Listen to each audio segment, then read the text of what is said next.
Warning.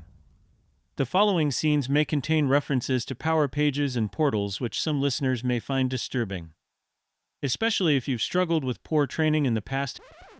Hey all, Franco Musso here. Yes, I've hacked your podcast feed. I've held John and Mike hostage, but don't worry, I got my wires crossed and I'm actually paying them a small ransom in the form of sponsorship. Anyway, big announcement. I'm finally releasing my online Power Pages course. This has been 5 years in the making. It's tried and tested on citizen devs and portal makers all around the world. It's the course I wish existed when I was getting started. It's practical, it's hands-on, and it's project-based, so you're not wondering how the heck this would apply to the real world. I've built in battle-tested lessons I've learned from tens of successful portal projects across various industries, budgets, and geographies, and I've formulated the most efficient route from zero to heroic launch. The tools and techniques I've chosen to show you are all based on what adds the most value to you, the learner, and to your customers, all in the most compressed timeline possible. Think 80-20, focusing on the techniques that punch above their weight and deliver the majority of results. You'll get video lessons, a repeatable framework, and some super helpful worksheets. Visit francomusso.com/power-pages-course and register your interest. Disclaimer, this course isn't for you if you prefer hours of slides, theory, and little to no action. You can now take your fingers out of your ears and enjoy the awesome that is Sprint Zero. Hello and welcome to the Sprint Zero podcast. My name is John Russell and I am joined by my co-partner crab in crime, Mike Gowland. So hello Mike, how are you? Hello Mike, how are you? Great, nice one. Yeah. Today we are joined by Amy Hemingway. Amy is a legend. She's one of the project managers at ANS. She's the co-lead of the ANS Squirrel Group, an inclusive and safe space for people with neurodiverse conditions. Amy doesn't just walk the walk, she talks the talk too. We are very grateful to have her on the podcast. Amy, how are you? I'm very nervous. Don't be nervous. It's just a conversation between friends. And it is a conversation between friends, but as a project manager, I am the one that's normally asking the questions. And I feel like the tables have turned and I don't know what to expect from this recording. Also, you've now found out what we do on our lunch breaks. I have.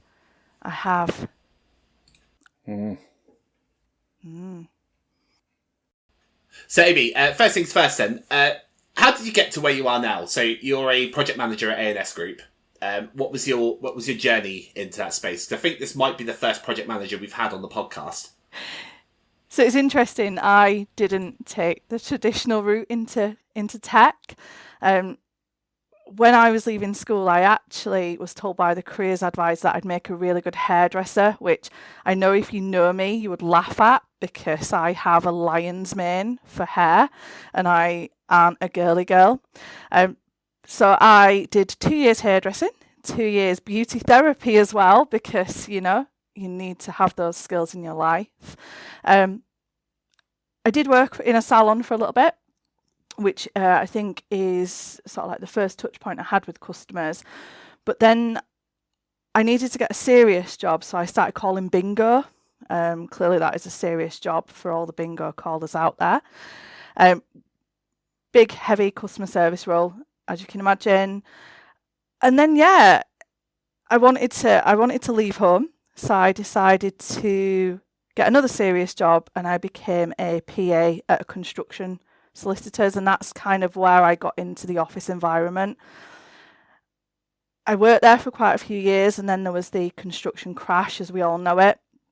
And at the time, I put my CV on a search engine, and I got picked up by a conveyancing company, and I spent the next 12 years working for them. So I worked all the way from answering the phones up to senior management there. And it was in the last couple of years at that company that I got into, shall we say, the more tech space, where we needed a new system, and I, for all intents and purposes, became the project manager of that new system delivery, and I worked with an offshore team in India. When we came out of the back of COVID, I'd realised that I really enjoyed working from home and the business that I worked for were insistent that you return to the office 5 days a week, and I couldn't commit to that. So a good friend of mine actually worked at ANS, and she said, look, we've got project management roles. You might as well come and be a project manager. You do the role now, but just under a different banner. So I took a step down from team management and everything that I did at the conveyancing company, and I joined ANS. And here I am now, working with lovely, lovely people, and two of my favourites. And now asking me questions, and I'm, like I say, I'm still very nervous about this. We're your favourites. Yeah, you are. Are we? You are, because you're as weird as I am, and we embrace the weirdness. Weird? Yeah. What do you mean? I'm not weird. Oh, okay. No, I'm weird. I'm not weird. I'm just a different kind of normal. Exactly, a different kind of normal, and I think that's a book title somewhere, Mike. Yeah. I mean, we are very appreciative of you, and I don't think you know or you understand how much you are there for people. But I can say personally, you are a real good force for good for me.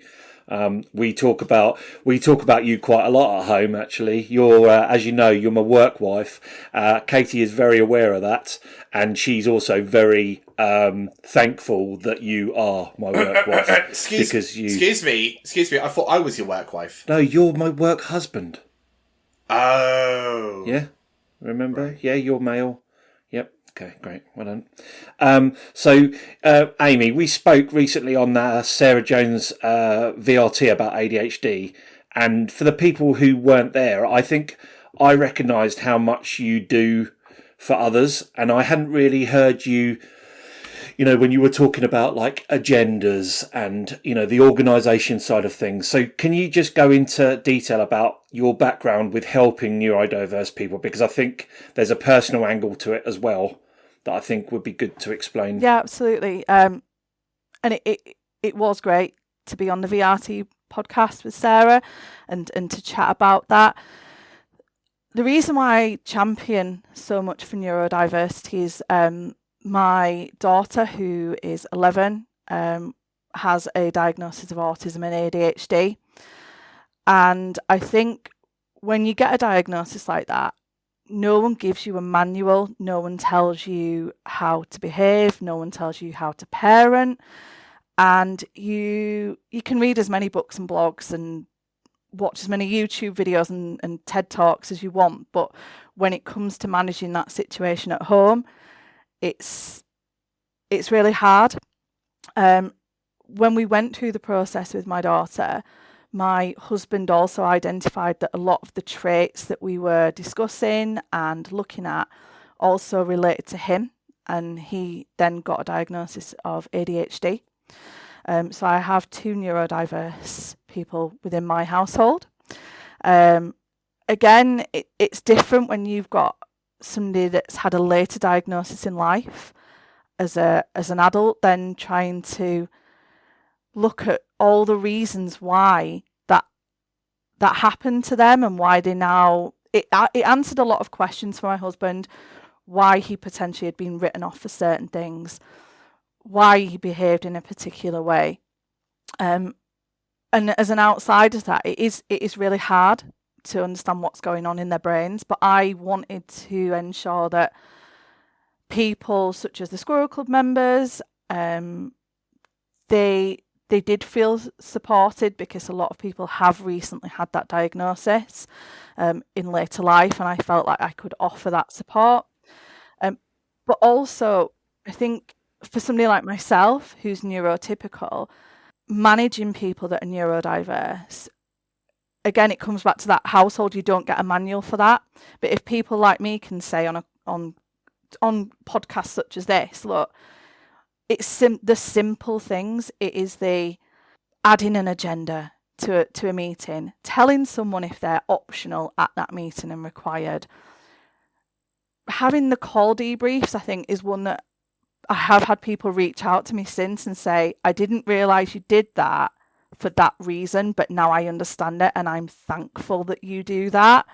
There were just, honestly, just the smallest things. And And I'd like to think that me championing this now, that, I mean, my daughter's 11, so she's got a little while yet, but by the time we get to where she might want a role in tech, because both her parents are in tech, the playing field's a little more even, and it's just a natural way of businesses working to do these little things. And it's not we have to do that because that person's neurodiverse. It's just, it's a given that this will happen. So for me, it is personal. And if I make a small difference, then my job is done. Yeah, I mean, I think you do make a massive difference, and I think also what I noticed from what you've said then and what you said on the VRT is that I think there's part of it probably, and I'm going to admit it, that I probably took it a little bit for granted, because it was like a kind of normal for me on the things that you do, and actually it's very much a state and a system that you put in place to help people. So yeah, really appreciate it. The Squirrel Club itself, do you want to talk a little bit more about that and kind of what you maybe see your vision for that? Because I think I've said to you before, I think the Squirrel Club is bigger than ANS, especially in the tech industry. Yeah, so I mean, I actually looked at these numbers yesterday, and we now have 78 members of the Squirrel Club, which means that 10% of our business identify themselves as being neurodiverse or an ally of the neurodiverse group, which I think is quite a major thing for a business of our size. The Squirrel Club is a safe space. It really is a safe space. If you chatted to any of our team, they'd tell you that we have a Teams chat, and that Teams chat can range from people asking questions about neurodiversity right through to your typical questions you would ask people. What are you having for tea tonight? Did you see this on TV last night? And what Lego are you all building now? It's such a lovely environment. And I think because all of us do work remotely, I do feel like when we do see each other as a squirrel group, we've got them friends there. And it is really nice. The vision for the club, well, obviously I co-chair this with Kelly Lee. And I think our vision together is to continue to support our members. We had the neuro pathway added to our healthcare, which was a huge benefit, and I know really appreciated by quite a few people. We've now championed for managers in the business to have neurodiversity training, and we see that potentially doesn't just stay with managers, it can cascade down to anyone within the business. I think we all should understand our responsibilities towards everyone. And that inclusivity piece. I did think about this because I kind of suspected you would ask me what the vision is. And I think it's to encourage other businesses to set up a Squirrel Club, to make these safe spaces, to get the message out there. I mean, Gartner predicts by 2027 that the top 500 Fortune companies will have a huge increase of the neurodiverse workforce. So I think we need these clubs. We need these places that people can go. So yeah, that's probably the vision, getting the Squirrel Club name out there. We have so many advocates. You both, promote the Squirrel Club. We got a stand at South Coast Summit last year where we had lots of members of the sort of like the tech community come to us and ask about it and why it existed. And I thought that was really good. And I think the consensus was, our place should have one of those. So just, building on that really. And I think we still get that question, don't we, all the time, especially because the Squirrel Club celebrated its first birthday very recently. So that was... we noticed a lot of businesses and people are reaching out saying that what is the Squirrel Club, like how do we join? How do we create one? So yeah, it's definitely getting traction, and I think it's a great initiative. Just circling back onto project management for a minute then. So you're predominantly a low-code project manager. And how do you find that? And how different is it to project managing a low-code project compared to other technologies that you've worked with in the past? So I'm quite a creative person, as we all saw recently when I set off a Funko Pop trend, using AI in the business, a little bit of creativity, and all of a sudden I was seeing Funko Pops everywhere. I like low-code because you can be creative in that space, especially sort of like Canvas apps. We were very lucky within the project management team that we got the opportunity to build in low code ourselves. So we understood the technology. We could see what it could do. So I like low code. I like the outputs you see at the end of every sprint as well. I like that there's something there to show the customer. Whereas when I was working, say, on the data delivery, you don't necessarily see the output until it goes into production at the end, because it is a completely different technology.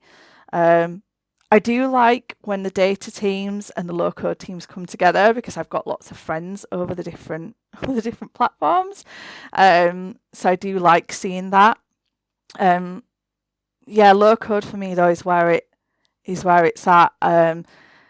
We also have a great team in low code. We look after each other. We have each other's backs. We might sit in squads, but that doesn't stop us from helping each other. And I think we are the first on the dance floor at any event that I've been to. And that for me, I love a dancer. So yeah. I quite like Dave Ord's Dave Christmas Ord specials. and Reese Murphy. I mean, Reese puts us all to shame when he gets on the dance floor. He does. He's got some snake hips, that fella. How key do you think it is for a project manager to truly understand the technology that is being implemented? And do you think a project manager can be successful with no real knowledge of that technology? I mean, obviously, project managers have their own skill sets that they bring. So I think we can easily switch between the technologies. As I've proven, I've got not just low code some days. I have got data projects, cloud projects, dynamics projects. So the delivery for us can vary, but as long as we stick to our typical PMing skills, that's okay.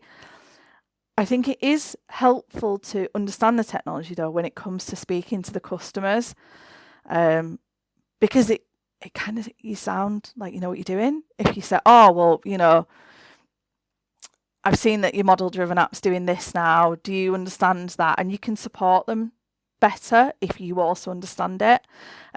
From the flip side, and I'm sure John will agree with this, it also helps me have conversations with the technical team and push on them and say, well, what's the reason you've done it that way then? And should that take that long? Yeah. So yeah, right. You have the confidence. To question because you understand the tech, at a higher level. But yeah. That's definitely needed. That question to ask why is this year I've set out as a personal goal for myself to complete the PL 900, to give me that further understanding and attend tech conferences and things to help me further that knowledge. So it is helpful, but I'm not saying you have to come into these roles knowing everything. So, Amy, we know you love your music, being the one who set up the ANS low-code blend playlist on Spotify. I'm not actually a member of Spotify, so I've not had a look at that, but I see the screenshots all the time. Who are your go-to artists? No messing about, top 3 of all time. And you singing all about the bass, to me, Mike, probably is the highlight of my year so far. In fact, after this recording, please, can you send me that? Because I think I actually need that as my alarm clock on a morning. I don't think it should be after, though. I think Mike should play it now. I can't. No, I can't because we'll get content strikes. That's a shame. Well, What are you actually telling me? They're going to work out that is an actual Well, he copy of did All sound About like That Meghan Bass? Trainor. Yeah. So Yeah. yeah. So I think I do love a wide range of music. I'm going to put number one though. I'm not going to make it one artist. I'm going to say, and I'm putting it out there, and people might disagree with me, or agree with me, that the 80s gave us the best music era of all time. Yes! Yes! Oh my god, I love Yeah, 80s Yazoo, music, Depeche Mode, Tina, Human League, like Level if you look 42. 80s music soundtracks, like 80s music gets everyone up on the dance floor. For me, 80s music is Yeah. it's there. And I recently noticed in a lot of current music, they're having to sample 80s music to get more people interested. So They number are. one, 80s Yeah, music. for sure. Yep. Absolutely go to. I'm going to tell you why 80s music is so good. So, go to back in the 1970s, like late 1970s, you had these synthesizers coming out that were starting to become more affordable to the general public, and you didn't need a university degree to operate them. So you get these youngsters were able to invest in these small synthesizers that could make these sounds, and the whole thing was experimental. Like if you look into the history of like Thomas Dolby and what he was doing, he was actually like taking these electronics apart and like linking them up to different synthesizers, all just through like electronics, right? And just experimenting. And it was all the experimentation that people were doing. They were trying out sequences. They were trying out different like bass sounds, and they were absolutely like grinding keys to get all these different beats across. But the fact that it was so experimental at that time, and people were like willing to make risks and try new things, and I think Yeah, that's exactly. why a lot of that You know, music is so memorable. you just I can put 80s music on now and my children even know the words. If I was to pop on some current music, would they Yeah. know the words? I think the only artist they would know the words to is Taylor Swift, because they memorize it. But 80s music, my kids will tell you that they know quite a lot of it. So Nice. Yeah. I also think there's a lot of like the Lost Boys soundtracks from the soundtrack. 80s that are really good. Like Lost Boys soundtrack, amazing. Rocky 4 soundtrack, that's the business. That's got Eye of the Tiger on it. Gun. Top Ooh, Gun, that's getting quality. deep. Scarface. Getting deep with this. I haven't listened to the Scarface one. I have to listen to that. Yeah, the Scarface soundtrack's really good. They actually Nice. used it in Grand Theft Auto 3 as well. A lot of the radio stations just play the Scarface soundtrack. So many. So many, isn't there? Pretty Woman, So many. Flashdance, all used that genre of music. So yeah, Did I say Top Gun? He did. Yeah. Yeah, you did. So yeah. number one, we're not picking an artist, we're picking a genre, and that will be 80s Okay, I'll let you music. have that one because it's 80. It's not even a genre though, is it? It's a time. It's a decade. Yeah. So we'll go with that. Number two, and I've seen this woman so many times. Pink for me, Alicia Moore. She is my go-to. I'm not seeing her this year when she comes to the UK, only because she's bringing the tour that I saw last year at British Summertime Festival, and I think my husband might have something to say if I spend another £400 on Gold Circle tickets, along with what I spent to be in London for a weekend. So, but Alicia Moore, I really appreciate her music. And then one that I think a lot of you know is my go-to karaoke female, Cher. And we're not talking SharePoint, which Christopher Toffs likes to chat to me about every time I mention Cher. But Cher, absolute force, that woman. Got the t-shirt and everything. She's the only person I've not seen live. I've seen quite a few divas. I've seen Tina Turner live and people like that. But Cher is on my bucket list of I would like to see Cher. Where did you see Tina Turner? Put a document into my list and share it with Mike, everyone. are you going to get blocked because you're singing Cher Nice. again. Yeah. Under Yeah, Bonnie sorry. Tyler. Where did you see I Tina did. Turner? I saw Amy? Tina on her farewell tour.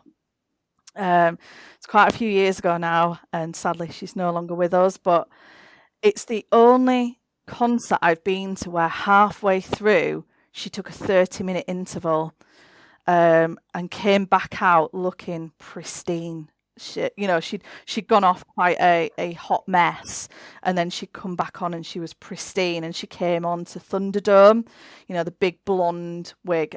I mean, yeah, what an experience. Wicked. Nice. Well, thank you for sharing for that. I mean, we did say top 3 artists, but yeah, like I said, 80s is great. Yeah, Cher. I don't. Are you a Cher fan, Mike? No. No. John, I had this discussion with you the other day. I don't silo myself into genres or anything like that. Yeah. I silo myself into music that I like the sound of. Yeah, exactly. So I will listen to anything, and there are some shared songs that I've listened to in Just the to past. say, Very Mike, good. I go from one end to the other. So at the beginning of the year, I saw a band called Bring Me the Horizon. Quite a heavy band. In a couple of weeks, I'm seeing Girls Aloud, and then we move on to Avril Lavigne, and the end of the year I'll be seeing a band called Sleep Token. So as you can see, there's a different different genre there. I'm also seeing Martin Kemp do an 80s DJ set in the summer. Oh, nice. Where's that? He was a data boy. He said to you later, boy. Where's It's Martin actually at Kemp my local DJ? rugby club.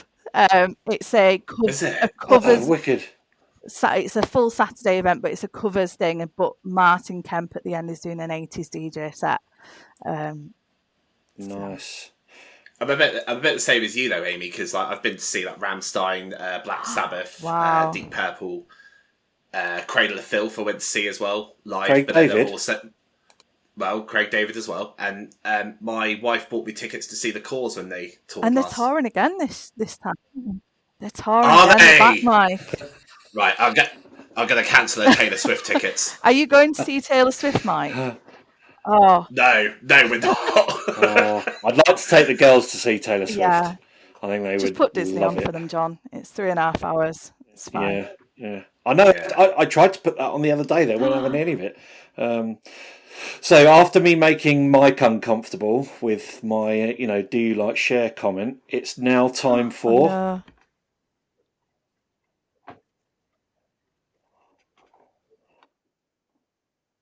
Nailed that one, you absolute pro. I think we've nailed the timing now. That was ridiculous. Yeah. So, Amy, when was the last time you felt uncomfortable? And it can be inside of work or outside of work. And just explain how you felt, how you managed to get through it, and what you learned from that experience that you might be able to put into practice next time. Okay, the rules are it cannot be me singing all about the bass. Oh, yeah. So if I think on this, so I get uncomfortable with lots of things. I don't take nice feedback very well. It makes me uncomfortable. I can criticize myself until, we could be here days. If you said, what don't you like about yourself? We could be here for quite a while. I think one of the major uncomfortable moments for me in my career was moving. So changing that career. I'd worked for 12 years at a business where I could have done the role, stood on my head with my eyes closed and my hands behind my back. And when I did hand my notice into the former manager, I questioned it so many times in my head. Are you doing the right thing here? But then when I sit back and I reflect on it now, I think I'd gone through so much as a people manager. I'd driven my team through COVID. I'd furloughed a lot of my team, which was hard. I then also jumped back into a more delivery role, shall we say, for that business. And I remember the first day at ANS, just come into the doors having practically a panic attack, thinking, am I doing the right thing here? Is this what I'm going to do with my life? Am I going to fit in?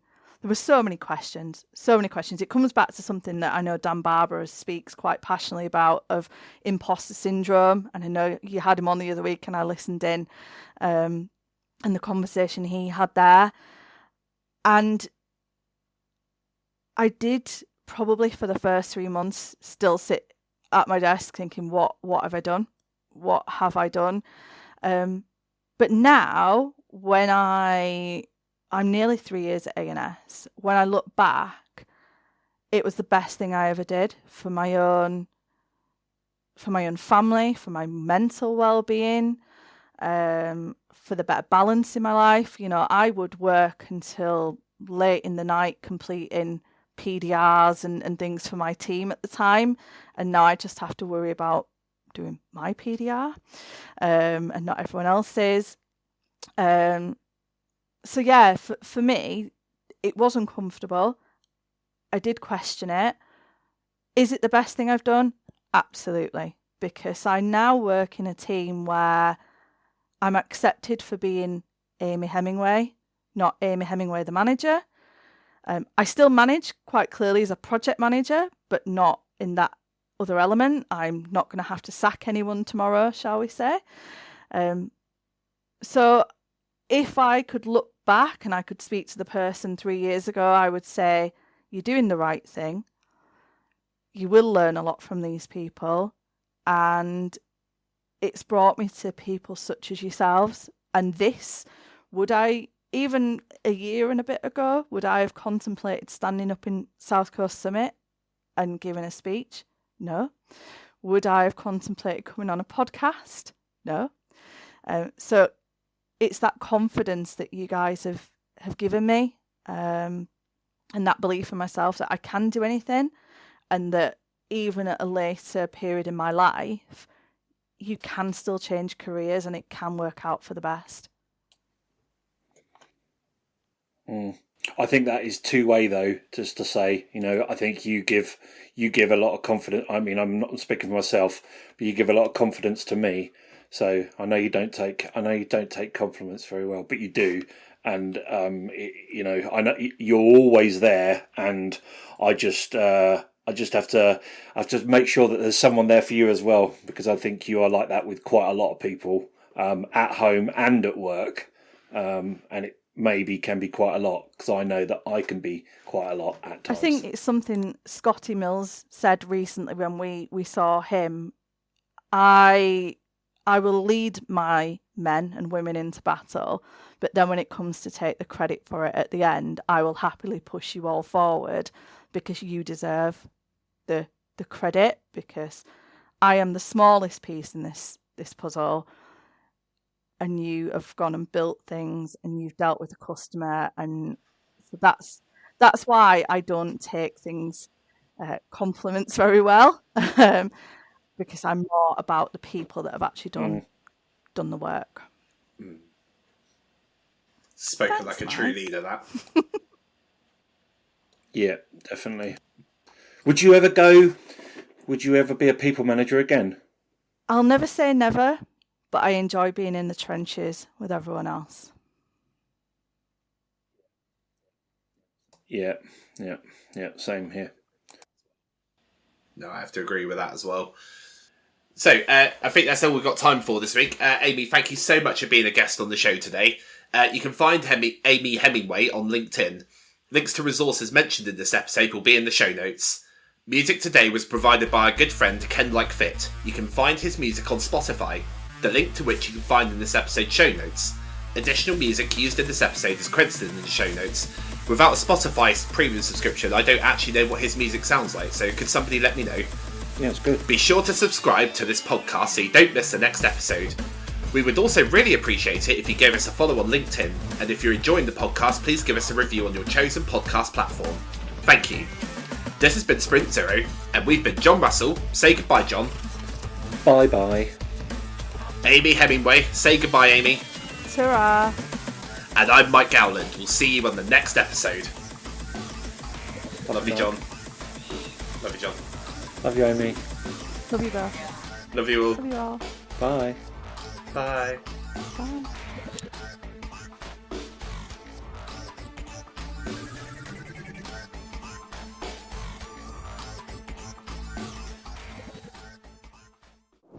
Warning.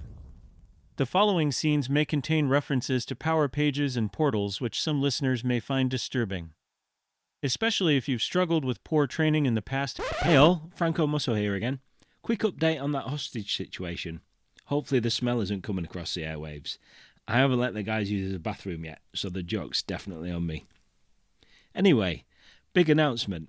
So, by popular demand, join me and a cohort of other budding portal makers for live coaching sessions, weekly live training, office hours, Q&A and surgeries. I'll guide you through the process from zero to launch, all at a fraction of the cost of hiring a freelancer or a contractor. It's like having a trusted partner on hand, helping you avoid the pitfalls, saving you a ton of money, headache and time. Plus, you're bound to learn lots from others in the group as we discuss their experiences, challenges and solutions. To apply, head on over to francomusso.com/group-coaching.